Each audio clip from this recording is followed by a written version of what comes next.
প্রিয় স্টুডেন্ট, আশা করি তোমরা সকলেই বাড়িতে সুস্থ স্বাভাবিক ভালো রয়েছো।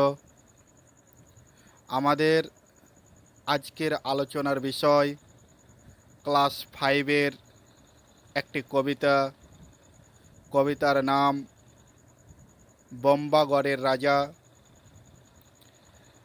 তার আগে তোমাদের বলতে চাই, আমরা ফার্স্ট টার্ম পরীক্ষা অনলাইনের মাধ্যমে দিয়েছি, সেকেন্ড টার্ম পরীক্ষাও অনলাইনের মাধ্যমেই নেওয়া হয়েছে।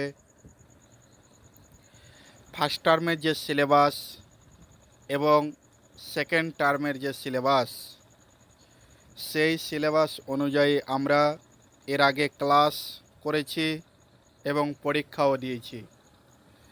এবারে আমাদের পরীক্ষা হবে ফাইনাল পরীক্ষা। এই পরীক্ষায় পুরো সিলেবাস থেকেই, অর্থাৎ প্রত্যেকটা কবিতা গল্প থেকে আমাদের কোশ্চেন হবে, সেই কোশ্চেন আমাদের লিখতে হবে। তাহলে আমাদের প্রত্যেকটাই আবারও ভালো করে পড়তে হবে। আমাদের যেগুলো বাকি আছে এখনও পড়া হয়নি, সেগুলো আমরা এবার পড়ব। যখনই সিলেবাস আমাদের কমপ্লিট হয়ে যাবে, আমরা পুনরায় পুরো সিলেবাস রিভাইজ দেব, যাতে করে আমাদের কোনো কোশ্চেনের উত্তর লিখতে কোনো ধরনের অসুবিধা না হয়। কয়েকদিন আগেই আমরা সেকেন্ড টার্ম পরীক্ষা শেষ করলাম। এবারে আমরা প্রস্তুতি নেব একেবারে ফাইনাল পরীক্ষার জন্য। ফাইনাল পরীক্ষা কিভাবে হবে সেটা ভবিষ্যতের ব্যাপার, সেটা গ্যারেন্টি দিয়ে বলা যাবে না যে ওটা স্কুল ক্যাম্পাসেই হবে না অনলাইনে হবে। যদি স্কুল খুলে যায়, সরকার পারমিশন দেয়, তাহলে ফাইনাল পরীক্ষা স্কুলের নিজস্ব ক্যাম্পাসেই হবে। আর যদি প্রাকৃতিক সেই দুর্যোগ, অর্থাৎ করোনার জন্য যদি স্কুল না খোলে, তাহলে অনলাইনেই হয়তো তোমাদের ফাইনাল পরীক্ষা দিতে হতে পারে। তবে কোনোটাই এখন গ্যারেন্টি দিয়ে বলা যাবে না যে স্কুলে পরীক্ষা হবে না অনলাইনে পরীক্ষা হবে। তবে এটা গ্যারেন্টি দিয়ে বলা যায় যে পরীক্ষা অনলাইনে হলেও তোমাকে যেসব কোশ্চেন আসবে তার উত্তর লিখতে হবে, আর স্কুল ক্যাম্পাসে পরীক্ষা হলেও যেসব প্রশ্ন আসবে সেই সব প্রশ্নের উত্তর দিতে হবে। অতএব আমাদের একটা কমন ব্যাপার যে উত্তর আমাদেরকে লিখতে হবে। তাই আমরা বসে থাকলে হবে না। প্রাকৃতিক দুর্যোগের সঙ্গে মোকাবিলা করে আমাদের এডুকেশনকে এগিয়ে নিয়ে যেতে হবে, শিক্ষাকে এগিয়ে নিয়ে যেতে হবে। আমাদের যে সিলেবাস, সে সিলেবাসের যে পড়া, সে পড়াকেও এগিয়ে নিয়ে যেতে হবে।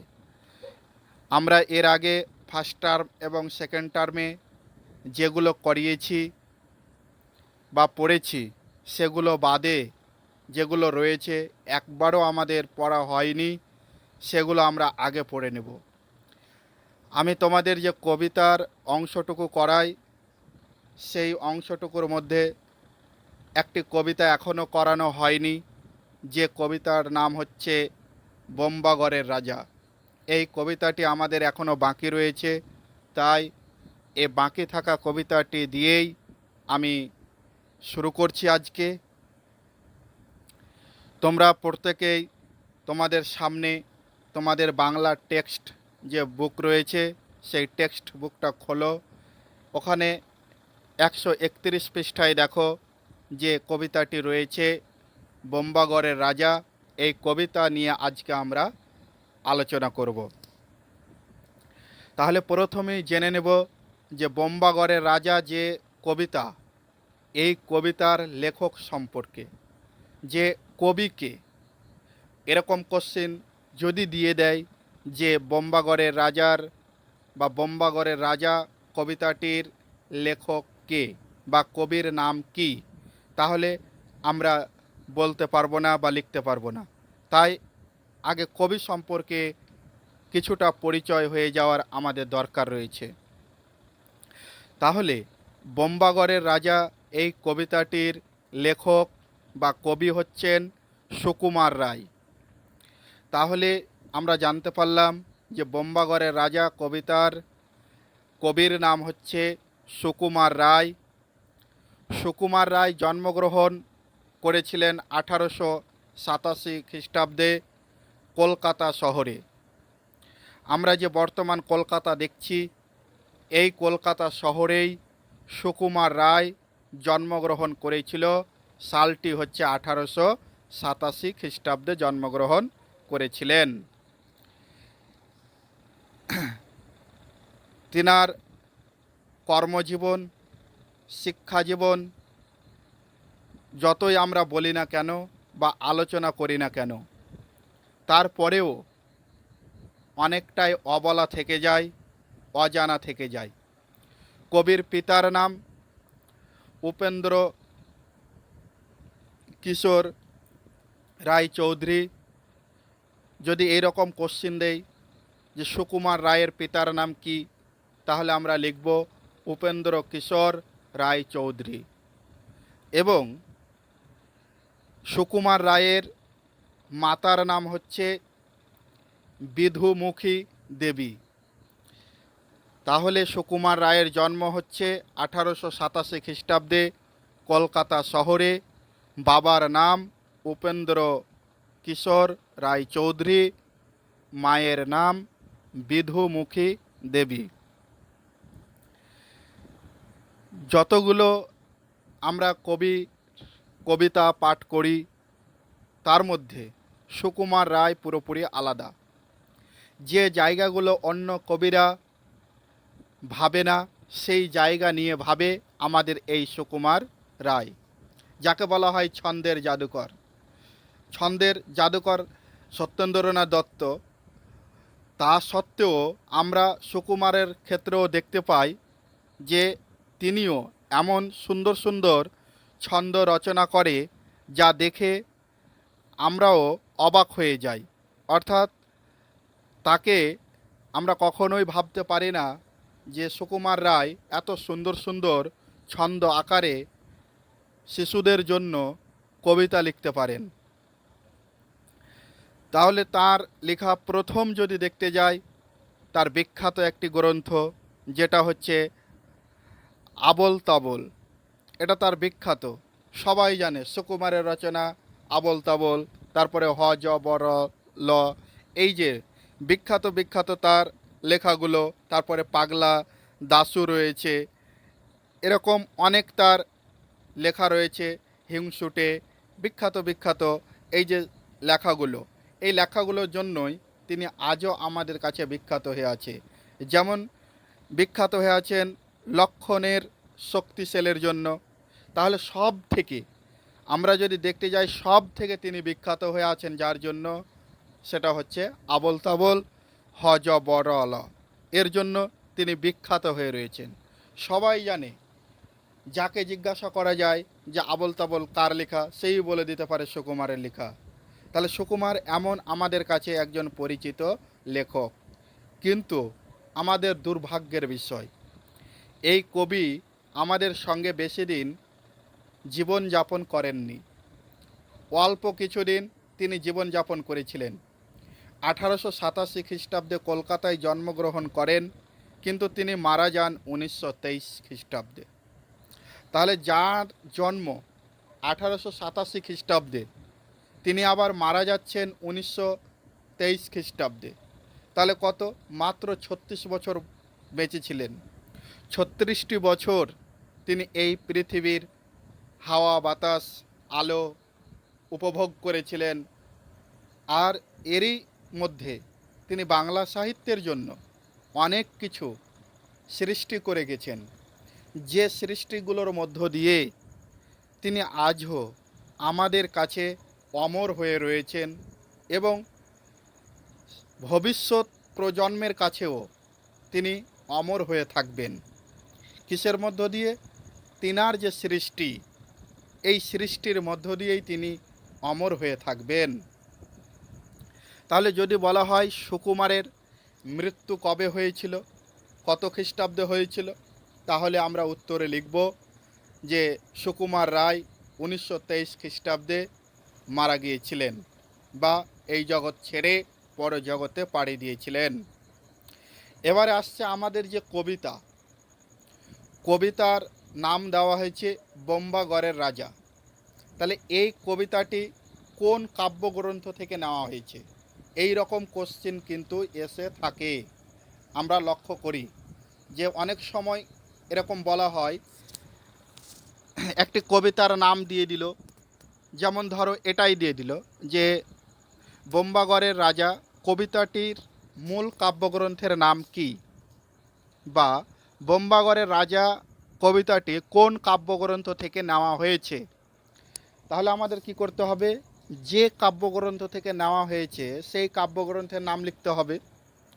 তাহলে আমাদের জেনে নেওয়া উচিত যে এই কবিতাটির মূল কাব্যগ্রন্থ কি, কোন কাব্যগ্রন্থ থেকে এই কবিতাটি নেওয়া হয়েছে।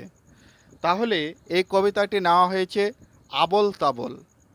একটু আগেই বললাম যে সুকুমার রায় বিখ্যাত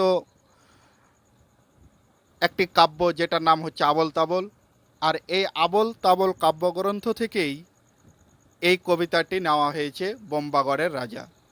তাহলে আমরা জেনে গেলাম যে বোম্বাগড়ের রাজা কবিতাটি নেওয়া হয়েছে আবোল তাবোল কাব্যগ্রন্থ থেকে। এবারে কবিতার নামকরণ। কবিতার নামটা শুনে আমাদের হাসি লাগে যে বোম্বাগড়ের রাজা, তো রাজা তো বুঝতে পারছি, কিন্তু বোম্বাগড় এরকম নাম তো কোনোদিন শুনিনি। আগেই বলেছি যে সুকুমার, যেটা কেউ ভাবে না সেটা সুকুমার ভাবে, যার জন্য সুকুমারের লেখা ছোটরা পড়ে প্রচুর প্রচুর আনন্দ পেয়ে থাকে। তো বোম্বাগড় একটা স্থানের নাম, কিন্তু এটা কল্পিত, এটা কিন্তু বাস্তব নয়। বোম্বাগড় বলে কোনো জায়গা আছে এরকম মনে হয় না। তাহলে লেখক বা কবি এই যে বোম্বাগড় নাম দিয়েছে, বোম্বাটা হচ্ছে কল্পিত আর গড় হচ্ছে স্থান, আর তার মানে বোঝাচ্ছে যে কল্পিত স্থান। কল্পিত মানে কি? কল্পনা, কল্পনার কোনো একটা জায়গা, যে জায়গাতে কি আছে? রাজা আছে। যে জায়গায় রাজা আছে সে জায়গায় কি আছে? প্রজাও আছে। তাহলে রাজা এবং প্রজাদের মধ্যে কি হচ্ছে এবং ওখানকার নিয়ম নীতি কীরকম, ওখানকার মানুষরা কিভাবে চলাফেরা করে, কে কীরকম, এই কবিতায় তুলে ধরা হয়েছে। তাহলে যদি বলা হয় যে বোম্বা শব্দের অর্থ কি বা বোম্বা কি, তাহলে বোম্বা হচ্ছে একটা কল্পিত কি স্থান বা জায়গা, কল্পিত জায়গা, অর্থাৎ কবির কল্পনা এটা। এবার আমরা চলে যাব কবিতায়। কবিতাটা দেখে নাও, আমি পড়ছি, তোমরা লক্ষ্য করো যে কি বলতে চেয়েছে কবিতায়। আমি মানেগুলো বলে দেব, তোমরা মনে রাখার চেষ্টা করবা যাতে পড়ার সময় অসুবিধা না হয়। তো প্রথম লাইনেই দেখো বলছে, কেউ কি জানো, অর্থাৎ দেখো প্রথমে যেটা বলছে, কেউ কি জানো সদাই কেন বোম্বাগড়ের রাজা ছবির ফ্রেমে বাঁধিয়ে রাখে আম সত্ত্ব ভাজা। এখানে কয়েকটা শব্দ আগে লক্ষ্য করে নাও। যেমন দেখো সদাই, সদাই শব্দের অর্থ কি? সদাই শব্দের অর্থ হচ্ছে সব সময়, অর্থাৎ প্রতি মুহূর্তে, সব সময় প্রতি মুহূর্তে এরকম বোঝায়। ওই জন্য এখানে বলছে কেউ কি জানো, অর্থাৎ জিজ্ঞাসা করছে যে তোমরা কি কেউ জানো। জিজ্ঞাসাটা করছে কে? জিজ্ঞাসা করছে আমাদের কবি, অর্থাৎ সুকুমার রায় জিজ্ঞাসা করছে তোমরা কি কেউ জানো কি সদাই মানে সব সময় কেন বোম্বাগড়ের রাজা, অর্থাৎ ওই যে কল্পিত স্থান, বোম্বাগড় যে কল্পিত একটা জায়গা স্থান, সেই জায়গার যে রাজা, ওই জন্য বলল যে বোম্বাগড়ের রাজা ছবির ফ্রেমে, ছবি মানে কি, ছবি মানে ফটো, তো ছবির ফ্রেমে, ফ্রেম শব্দের অর্থ কি এটা জেনে নিতে হবে। আমরা কি করি, ছবি তুলি, ছবি তোলার পর সেটাকে প্রিন্ট করে বের করে নিই, প্রিন্ট করে বের করার পরে ওটা কি করি, চার কোণা করে আমরা বেঁধে নিই, ছবিটাকে বাঁধিয়ে নিই, ছবিটাকে বাঁধিয়ে নিয়ে আমরা কি করি, দেওয়ালে বা কোথাও টেবিলের উপরে আমরা রেখে দিই। এটা কি, এটা আমাদের স্মৃতি, যে স্মৃতি হিসাবে আমাদের অনেক দিন এই ছবি থেকে যায়। তাহলে এখানেও বলছে যে ফ্রেম, কিসের ফ্রেম, ছবির ফ্রেম। তারপরে বলছে বাঁধিয়ে রাখে, অর্থাৎ ছবিটাকে বাঁধিয়ে রাখছে চারকোনা ফ্রেম দিয়ে, যেমন করে আমরা ছবি বাঁধাই সেরকম করে ছবিটাকে বাঁধানো হয়েছে চারকোনা ফ্রেমে। তারপরে বলছে রাখে, অর্থাৎ ফ্রেমে রাখছে, কি রাখছে, আম সত্ত্ব ভাজা। আম সত্ত্ব কি, আমকে কি করা হয়, আমকে সিদ্ধ করার পর রোদ্রে শুকিয়ে নেওয়া হয়, এতটাই শুকানো হয় যে আমের মধ্যে যে রসটা থাকে সেই রসটা কি হয়, শুকিয়ে শুকিয়ে নষ্ট হয়ে যায়। এবার যখন শুকিয়ে শুকিয়ে নষ্ট হয়ে যায় তখন সেটাকে কি করা হয়, তেল দিয়ে ওটাকে ভিজিয়ে রাখা হয়, এক কথায় যেটা আম সত্ত্ব আমরা তৈরি করি। তো বোম্বাগড়ের যে রাজা, সেই রাজা কি করেছে, ওই ফ্রেমের মধ্যে, কিসের ফ্রেম, যেটা ছবি, ছবির ফ্রেমের মধ্যে আমসত্ত্ব রেখেছে। তো আমাদের সুকুমার রায় জিজ্ঞাসা করছে, তোমরা কি কেউ জানো যে সব সময় ওই বোম্বাগড়ের রাজা ওই ফ্রেমের মধ্যে আমসত্ত্ব কেন রাখে, এটা জিজ্ঞাসা করলো। যে রাখার তো অনেক জায়গা আছে, কিন্তু আমসত্ত্ব ওই ছবির ফ্রেমে কেন রাখা হলো, এর কারণ কি, এটা আমাদের কবির প্রশ্ন, জানতে চাইছেন। তারপরেই বলছেন রানীর মাথায় অষ্টপ্রহর কেন বালিশ বাঁধা। রানীর মাথায়, রানী বলতে কে, রাজার স্ত্রী, সেই হচ্ছে রানী। তো রাজার স্ত্রী রানী, অর্থাৎ তার মানে আমরা বুঝে গেলাম যে রানী বলতে কাকে বোঝানো হচ্ছে। রানী বলতে এখানে বোম্বাগড়ের যে রাজা রয়েছে সেই রাজার স্ত্রীকে বলা হলো রানী। তো রানীর মাথায় অষ্টপ্রহর, অষ্ট মানে কি, অষ্ট মানে হচ্ছে আট, আর প্রহর, প্রহর শব্দের অর্থ হচ্ছে সময়। তাহলে এক প্রহর সমান কত সময়, এটা আগে আমাদেরকে জেনে নিতে হবে। তাহলে এক প্রহর সমান হচ্ছে 3 ঘন্টা, এক প্রহর সমান হচ্ছে 3 ঘন্টা। তাহলে এক প্রহর সমান যদি 3 ঘন্টা হয় তাহলে 8 প্রহর, তাহলে 3 8 32। এবার আমাদের দিন কত ঘন্টায় হয়, 12 ঘন্টা দিন আর 12 ঘন্টা রাত, তাহলে 12 12 কত, 24। আর ওখানে পেলাম যে এক প্রহর সমান হচ্ছে 3 ঘন্টা, তাহলে 3 8 24, তাহলে 12 12 24, তার মানে দিন রাত পুরো সময়। রানী কি করছে, রানীর মাথায় বালিশ বাঁধা রয়েছে। আমরা বালিশ কখন ব্যবহার করি, যখন আমরা ক্লান্ত হয়ে যাই, বিশ্রামের জন্য বিছানায় যাই বা বিশ্রামের প্রয়োজন হয়, তখন আমরা বালিশ ব্যবহার করি, মাথার তলে বালিশ দিয়ে আমরা আরামে ঘুমাই, যাতে আমাদের শরীরের যে ক্লান্তি, সে ক্লান্তি দূর হয়ে যায়। কিন্তু আমরা সব সময় কি আমরা বালিশ মাথায় করে ঘুরি, ঘুরি না। কিন্তু বলছে বোম্বাগড়ের যে রাজা, সেই রাজার যে রানী রয়েছে, স্ত্রী রয়েছে, সে রাজার স্ত্রীর মাথায় 24 ঘন্টায় বালিশ বাঁধা থাকে। এর কারণ কি, আমাদের কবির প্রশ্ন, বলো তো এর কারণ কি, এটা তো হওয়ার কথা নয়, কিন্তু কেন রানীর মাথায় 24 ঘন্টায় বালিশ বাঁধা থাকে। তোমাদের যদি বলা হয় যে এক প্রহর সমান কত, তাহলে এক প্রহর সমান হচ্ছে 3 ঘন্টা, তাহলে অষ্টপ্রহর, অষ্ট মানে 8, আর 3 × 8 = 24, তার মানে দিন রাত রানীর মাথায় বালিশ বাঁধা থাকে। এর কারণটা জানতে চাইছেন। তারপরে বলছে পাউরুটিতে পেরেক ঠোকে কেন রানীর দাদা। এবার রানীর দাদা যে রয়েছে, তাহলে বোম্বাগড়ের যে রাজা, তার স্ত্রী রানী, আর রানীর দাদা তার মানে বোম্বাগড়ের রাজার শালক। তো ওর যে শালক, রাজার শালক কি করছে, পাউরুটি। পাউরুটি বলতে আমরা কি বুঝি? পাউরুটি হচ্ছে এক ধরনের বেকারিতে তৈরি নরম রুটি, যেটা আমরা কি করি, চায়ের সঙ্গে বা দুধের সঙ্গে বা মিষ্টির রসের সঙ্গে আমরা ডুবিয়ে সেটা খেয়ে থাকি। তাহলে আরেকটা শব্দ তোমরা দেখে নাও, সেই শব্দটি হচ্ছে প্রেক। প্রেক শব্দের অর্থ কি? প্রেক শব্দের অর্থ হচ্ছে কাঁটা। আচ্ছা বলো তো, কাঁটা কোথায় ঠোকা হয়? কাঁটা আমরা ব্যবহার করি কোনো ভাঙা জিনিসকে জোড়া লাগানোর জন্য, বা কোনো নতুন একটা জিনিসকে আরেকটা জিনিসের সঙ্গে জোড়া লাগানোর জন্য, বা আমরা দেওয়ালে প্রেক ঠুকি কিছু ওই প্রেকে ঝোলানোর জন্য বা সুতো বাঁধার জন্য আমরা প্রেক ব্যবহার করি।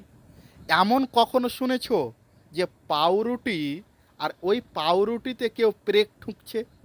এরকম তো কখনো শোনা যায়নি, বা কাউকে দেখতেও পাওয়া যায়নি যে পাউরুটিতে কেউ প্রেক ঠুকছে অর্থাৎ কাঁটা ঠুকছে। আমাদের কবির প্রশ্ন যে রানীর যে দাদা অর্থাৎ রাজার শালক, ও পাউরুটিতে প্রেক ঠুকছে কেন? এর কারণ কি? এর মধ্যে কি কারণ লুকিয়ে আছে যেটার জন্য ও কি করছে, ওই প্রেকটা রুটির মধ্যে ঠুকছে অর্থাৎ পাউরুটিতে প্রেক ঠুকছে? তাহলে দেখো কবির প্রশ্নগুলো দেখো, যেগুলো কেউ ভাবে না।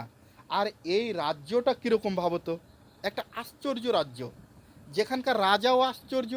রাজা কি করছে, আমসত্ত্ব রাখছে সেই ছবি বাঁধা ফ্রেমে। আবার রাজা আশ্চর্য, রাজার স্ত্রীও আশ্চর্য, রানীও আশ্চর্য, রানীর মাথায় 24 ঘন্টা বালিশ বাঁধা থাকছে। আবার রানীর যে দাদা অর্থাৎ রাজার শালক, সে তো আরও আশ্চর্য, ও পাউরুটিতে প্রেক ঠুকছে অর্থাৎ কাঁটা ঠুকছে। তাহলে ভাবো এই রাজ্যের যারা বসবাস করে, রাজা থেকে শুরু করে রানী, রানীর দাদা, সবাই কি রকম, এরা কেন এগুলো করে? আমাদের কবি সুকুমার রায়ের এগুলো প্রশ্ন, জিজ্ঞাসা যে এগুলো কেন হচ্ছে। তারপরে দেখো আবারও বলছে কেন সেথায় সর্দি হলে ডিগবাজি খায় লোকে। সর্দি কি, এটা আমাদেরকে আগে জেনে নিতে হবে।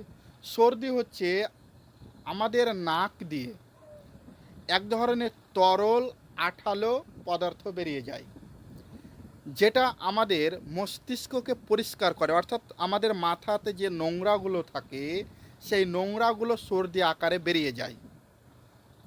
তো যখন এই বোম্বাগড়ে কাউকে সর্দি লাগে তখন সে কী করে, আর আমাদেরকে সর্দি লাগলে আমরা কি করি? আমাদেরকে যদি সর্দি লাগে তাহলে আমরা ছুটে যাই ডাক্তারের কাছে, ডাক্তারের কাছে ওষুধ নিই এবং সেই ওষুধটা আমরা খাই যাতে করে নাক দিয়ে জল না পড়ে। কিন্তু বোম্বাগড়ের মানুষরা ওষুধ খায় না, এরা ওষুধের পরিবর্তে কি করে, এখানে বলছে ডিগবাজি খায়। ডিগবাজি কি, এটা তাহলে আমাদেরকে জানতে হবে। তাহলে ডিগবাজি হচ্ছে যে আমরা সার্কাসে বা বিভিন্ন খেলার মাঠে দেখে থাকি খেলোয়াড়রা বা সার্কাস যারা দেখায়, সার্কাসে সে যুক্ত থাকা ব্যক্তিরা যারা এক্সারসাইজ করে বা এক্সারসাইজের মাধ্যমে বিভিন্ন রকম খেলা দেখায়, তাদেরকে আমরা দেখি যে মাটিতে দাঁড়িয়ে আছে, এমন সময় হঠাৎ করে মাথাটা নিচে আর পা দুটো উপরে খেয়ে পাক খাচ্ছে, অর্থাৎ ডিগবাজি দিচ্ছে যে এইভাবে লাফিয়ে পড়লো, অর্থাৎ মাথা নিচে হলো, পা আবার মাটিতে ধরে আলো, আবার সে লাফাচ্ছে, এটাকে বলা হয় ডিগবাজি। অর্থাৎ মাথাটা নিচে থাকবে আর পা দুটো ওপরে থেকে আবার পুনরায় সামনে গিয়ে পায়ের ভরে দাঁড়িয়ে যাওয়া, তাহলে এখানকার মানুষ কি করে, ওষুধ সেবন না করে, ওষুধ না খেয়ে এরা ডিগবাজি খায়। তাহলে ভাবো এখানকার প্রজারাও তাহলে কীরকম। রাজা তো দেখলাম যে আমসত্ত্ব কোথায় রাখছে, রানীকে তো দেখলাম যে সে 24 ঘন্টা বালিশ মাথায় বেঁধে রাখছে, রানীর দাদাকেও দেখলাম যে সে পাউরুটিতে প্রেক ঠুকছে। কিন্তু এখানকার সাধারণ প্রজারাও একই, যে এখানকার কোনো মানুষকে সর্দি লাগলে তারা ওষুধ ব্যবহার করে না, এরা ডিগবাজি খায়। কেন কেন তারা এরকম করে, এই প্রশ্নটা আমাদের লেখক করছেন, অর্থাৎ জানতে চাইলেন যে কেন এটা করে।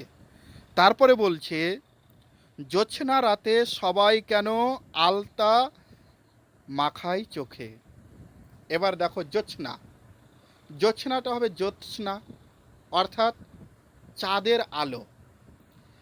আমরা দেখি যে আকাশ কখনো কখনো অন্ধকার থাকে রাত্রিবেলা, আবার কোনো কোনো সময় দেখি যে আকাশ আলোকিত হয়ে থাকে রাতের বেলা। রাতের বেলা যখন যখন আকাশ আলোকিত থাকে তখন সেটা কিসের আলো, সেটা হচ্ছে চাঁদের আলো।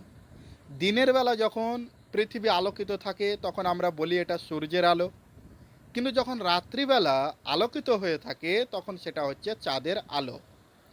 তো জ্যোৎস্নার যে আলো, ওই আলোটা যখন পুরো পৃথিবীতে পড়ছে পৃথিবীকে আলোকিত করে তুলছে। আর যখন পৃথিবীকে আলোকিত করে তুলছে তখন সুকুমারের যে কল্পিত জায়গা, যে বোম্বাগড়, সে বোম্বাগড়ের মানুষরা ওখানে কি করছে, ওরা আলতা ব্যবহার করছে। আলতা ব্যবহার করছে ঠিক আছে, কিন্তু আলতা কোথায় ব্যবহার করছে, তো বলছে যে চোখে আলতা ব্যবহার করছে। কেন, কিন্তু আলতা কোথায় ব্যবহার করে এটা আগে আমাদেরকে জেনে নিতে হবে। আমরা সবাই জানি যে আলতা হচ্ছে এমন এক ধরনের পদার্থ যেটা ব্যবহার করে থাকে মেয়ে মানুষরা। মেয়ে মানুষের পায়ের যে চারি সাইডটা রয়েছে, পায়ের যে পাতা, সেই পায়ের পাতার চারি সাইডে, আঙুলের সাইডগুলো থেকে চারি সাইডে ওরা কি করে, আলতার ব্যবহার করে। বা যেটা গোড়ালি পায়ের, সেখানে ওরা আলতার ব্যবহার করে থাকে। এটা হচ্ছে মেয়েদের একটা অলংকারের অঙ্গ বা অংশ বলা যায়। এটা এটা ওদের সৌন্দর্য, পায়ের পাতার সৌন্দর্য বৃদ্ধি করার জন্য ওরা ব্যবহার করে থাকে। কিন্তু কখনো তো আমরা এরকম শুনিনি যে আলতা চোখে ব্যবহার করে। কিন্তু এখানকার মানুষ, অর্থাৎ বোম্বাগড়ের মানুষ, জ্যোৎস্না রাতে যখন আকাশ আলোকিত হয়ে থাকে রাতে, সেই জ্যোৎস্না রাতে ওরা চোখে আলতা ব্যবহার করে, পায়ে না ব্যবহার করে, পায়ের পাতায় ব্যবহার না করে ওরা চোখে ব্যবহার করে। কেন, এটাও কবির প্রশ্ন, জানতে চাইল যে কেন। তাহলে যতগুলো আমরা দেখছি সবটাই অবাক করা। তারপরে আবারও বলছে, ওস্তাদেরা লেপ মুড়ি দেয় কেন মাথায় ঘাড়ে। এবার ওস্তাদ, ওস্তাদ কারা? ওস্তাদ বিভিন্ন কাজের বিভিন্ন ওস্তাদ হয়। কেউ দেখবা ম্যাজিক দেখাবার ওস্তাদ, কেউ পকেট মারার ওস্তাদ, কেউ আবার শিক্ষার ওস্তাদ, কেউ জ্ঞানের ওস্তাদ। তাহলে বিভিন্ন ক্ষেত্রে বিভিন্ন ওস্তাদ হয়। তো এখানে বলছে যে ওস্তাদরা অর্থাৎ সেই সব জ্ঞানী ব্যক্তিরা কেন লেপ মুড়ি দেয়, অর্থাৎ লেপ মুড়ি বলতে লেপ দিয়ে ঢেকে দেওয়া। কেন লেপ দিয়ে ঢেকে দিচ্ছে, কি মাথায় ঘাড়ে, অর্থাৎ মাথা আর ঘাড় কেন লেপ দিয়ে ঢেকে দিচ্ছে ওরা, এটার কারণ কি? লেপ দিয়ে মাথা ঢাকার কারণ কি? লেপ দিয়ে ঘাড় ঢাকার কারণ কি? তাহলে আমাদের সুকুমার রায়ের অনেক প্রশ্নগুলোর উত্তর তিনি চাইছেন। তাহলে দেখো পুরো অংশটা কীরকম বলছে, এখানকার মানুষ কীরকম, রাজা কীরকম। বোম্বাগড়ের রাজা যে সে নিজে ছবির ফ্রেমে আমসত্ত্ব রাখছে, রাজার যে রানী, সেই রানীর মাথাতে 24 ঘন্টা বালিশ বাঁধা থাকছে, রানীর যে দাদা অর্থাৎ রাজার শালক, সেই রানীর দাদা কি করছে, পাউরুটিতে প্রেক ঠুকছে। তাহলে দেখো আমরা প্রত্যেকটাই দেখছি কেমনই এখানকার মানুষ, তাদের আচার আচরণ ব্যবহার। তারপরে কি দেখতে পেলাম, আরও যেটা দেখতে পেলাম সেটা হচ্ছে এখানকার মানুষকে কাউকে যদি সর্দি লাগে তাহলে এরা ওষুধের পরিবর্তে ডিগবাজি খায়। তাহলে ওষুধের পরিবর্তে এরা ডিগবাজি খাচ্ছে। তারপরে দেখা গেল যে আমরা দেখি যেটা মেয়েরা পায়ের পাতায় আলতা ব্যবহার করে, এখানকার মানুষরা সবাই আলতা ব্যবহার করে কোথায়? চোখে। কখন ব্যবহার করে? এরা চাঁদনি রাতে ব্যবহার করে, জ্যোৎস্না রাতে এরা চোখে আলতা ব্যবহার করে। আরও কি দেখলাম, এখানকার যারা জ্ঞানী, ওস্তাদ, পণ্ডিত, তারাও কি করছে? তারা মাথা ঘাড় ল্যাপ দিয়ে ঢেকে রাখছে। কেন? এরকম তো আমরা কখনো শুনি না। যেগুলো আমাদের সামনে প্রশ্ন করা হলো সবগুলো তো অবাক করা প্রশ্ন। তাহলে সুকুমার রায়ের যে প্রশ্ন, প্রত্যেকটা প্রশ্নই হচ্ছে অবাক করা প্রশ্ন, অর্থাৎ শিশু মনের প্রশ্ন, যে প্রশ্নগুলোর উত্তর খুঁজে পাওয়া সম্ভব নয়, সেই প্রশ্নগুলোই করছে। শিশুদের মধ্যে দেখবা এই রকম প্রশ্নগুলো জাগে। এমন প্রশ্ন শিশুদের মনে জাগে যে প্রশ্নের উত্তর আমরা কখনো খুঁজে পাই না বা উত্তর আমরা দিতে পারি না। অর্থাৎ তাদের অবুঝ মনে সবুজ প্রশ্ন, আর সবুজ প্রশ্নের সবুজ উত্তর আমরা খুঁজে পাই না। তাই সুকুমারের যে মনে জেগেছে প্রশ্নগুলো, সেই প্রশ্নগুলো তিনি একটার পর একটা আমাদেরকে করছেন।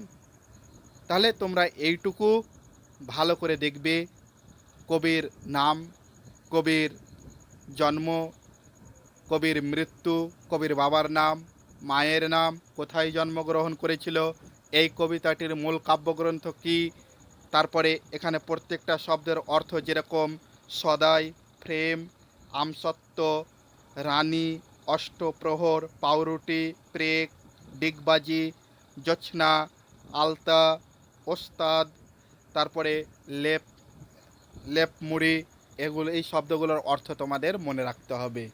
তাহলে আজকের মতো এই পর্যন্তই। আবারও তোমাদের সঙ্গে দেখা হবে সামনের ক্লাসে। ততক্ষণ তোমরা সবাই সুখে থাকো, ভালো থাকো, স্বাভাবিক থাকো, এই কামনা করে আজকের মতো এখানেই শেষ করলাম।